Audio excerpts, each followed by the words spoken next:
ಅಪ್ಪ 30 ರೂಪಾಯಿ ಕೊಟ್ಟಿದೆ ಪಾನಿಪುರಿ ತಿನ್ನೋಣ. ಅಪ್ಪ ನಿನ್ 30 ರೂಪಾಯಿ ಕೊಟ್ಟಿದ್ದ, ನನಗೆ ಕೊಡ್ಲಿವಲ್ಲ. ಬಿಟ್ಟಾಕು ಪಾನಿಪುರಿ ತಿನ್ನೋಣ ಬಾ. ಏನೋ ನಿನಗೇರ 30 ರೂಪಾಯಿ ಪಾನಿಪುರಿ ಕೊಡ್ಸ್ಬಿಟ್ಟು ಎಲ್ಲ ನೀನೇ ತಿನ್ಬಿಡ್ತೀಯ, ಅವೆಲ್ಲ ಬೇಡ ಕಣಪ್ಪ. ಯಾಕೋ? ಯಾಕಂದ್ರೆ ಪಾನಿಪುರಿ 1 ಪ್ಲೇಟ್ 30 ರೂಪಾಯಿ, ಅದಕ್ಕೆ. ಅಂದ್ರೆ ಬಂದೆ ತಡಿ.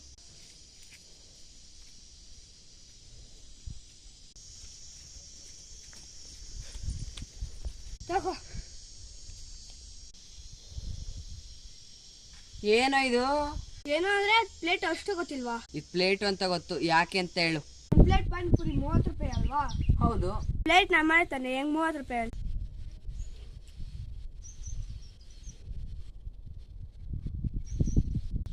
ಬಾ ಬಾ ನಡಿ ನಡಿ ಪಾನಿಪುರಿ ತಿನ್ನೋಣ, ಕಡಿಮೆ ಕಾಸು ನಡಿ.